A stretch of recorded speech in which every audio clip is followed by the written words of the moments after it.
కాదు, అసలు శోధనే నీకు రావద్దని కోరుకున్నానంటే బాగుండేదిగా. అట్లా కోరొచ్చుగా యేసయ్య. అట్లా కుదరద్దు. వాడికి అప్పచెబుతాడు, వాడు జల్లిస్తూ ఉంటాడు. ఆ జల్లింపులో నువ్వు తేడాపడి దొరికిపోతావు. దొరికినప్పుడు ముసుకేసుకొని కూర్చుంటావు. నేను పనికిరాను, ఇంక అనవసరం, నా పోటీది చర్చికి పోవడం కూడా అనవసరం, ఇంత చండాలు పోండి, నేను ఇంత చండాలు దంచి ఎందుకు పోయి ఆయన పేరు బదనాం చేయటం, దేవుని పేరు అవమానం చేయటం. అదే నేను పనికిరాను. పక్క వాళ్ళు ఎవరున్నాడు, ఏదైనా రావా అంటే నేను రాలేమో. ఎందుకు రావు? ఎందుకని ఏసై ఏం చేయలేదని. కాదు ఏసై గొప్పడే, నేనే చెడిపోయిందాన్ని, నేనే చెడిపోయినోడిని, నేను అనలే. ఇదే సమస్య పేతురుకు వచ్చింది. నీ నమ్మిక తప్పిపోకుండాన్నట్లు నేను నీ కోసం వేడుకున్నాను అన్నాడు. మరి యేసయ్య ప్రార్థన వినలేదా? నమ్మిక తప్పిపోయాడు కదా. ఇప్పుడు సాతాను మిమ్మును పట్టి గోధుమలను జల్లించినట్టు జల్లించుటకు కోరుకొనేను. నీ నమ్మిక తప్పిపోకుండాన్నట్లు నేను నీ కొరకు వేడుకుంటుని.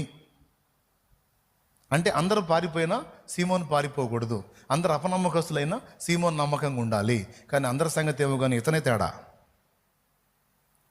1కి 3 సార్లు అబద్ధం ఆడాడుగా. ఆ యేసు ఎవరో నాకు తెలియదు, నేను ఆయన ఎరగను, నాకేం సంబంధం, నువ్వు ఆ యేసు శిష్యుల్లో ఒకడంటారు ఏంది, ప్రతి ఒక్కళ్ళే నీ మాట, నేనే కానీ యేసు శిష్యుడిని అయితే నేను ఎట్టబోవాలని శాపాలు కూడా పెట్టుకున్నాడు. 3వసారి మనకు తెలీదు. ఇప్పుడు చెప్పండి, పేతురు నమ్మిక నిలిచిందా, ఉష్పటాకైందా? మరి యేసయ్య ప్రార్థన ఏమైంది? నీ నమ్మిక తప్పిపోకుండాన్నట్లు నేను నీ కొరకు వేడుకున్నాను అన్నాడే. అంటే యేసయ్య ఏం వేడుకున్నాడు తెలుసా? పేతురు నమ్మకంగా ఉండాలి తండ్రి, పేతురుని నమ్మకంగా ఉంచని కాదు. పేతురు తన నమ్మకత్వాన్ని కోల్పోయినా నా ప్రేమ విషయంలో అతడు నమ్మిక కోల్పోకుండా కాపాడు తండ్రి అన్నాడు. అంటే అర్థమయ్యేటట్టు చెబుతాను. నీ నమ్మిక తప్పిపోకుండాన్నట్లు అంటే అర్థం ఏంటంటే, నువ్వు నమ్మకంగా ఉండాలని కాదు, నువ్వు ఆయనను నమ్ముతున్నావు చూడు, ఆయన ప్రేమని, ఆయన మంచితనాన్ని, ఆయన నీతిని, ఆయన నమ్మకత్వాన్ని నమ్ముతున్నావు చూడు, ఆ నమ్మిక తప్పిపోకుండా అడిగాడు.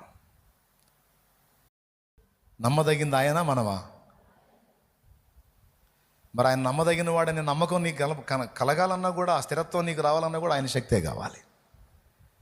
అందుకే ఎన్నోసార్లు నువ్వు అడుగులు తడబడినా, జారిపడినా, తిరిగి తిప్పుకొని లేచి మళ్ళీ ఆయన పాదాలు పట్టుకున్నావంటే ప్రతిసారి ఆ శోధన నుంచి ఆయనే నిన్ను రక్షిస్తున్నాడు. లేకపోతే ఇస్కరియోతు యోధాలాగా, హుమేనయను అలెగ్జాంద్రులాగా ఎప్పుడో నువ్వు లోకంలో కలిసిపోయేదానివి, రక్షణ ఎప్పుడో పోగొట్టుకునేదానివి. అందుకే బాప్తీసం ద్వారా రక్షించడమే కాదు, అనుదినం పాపపు శోధనలు, నిరాశ, నిస్పృహల నుంచి నేను రక్షిస్తూనే ఉన్నాడు.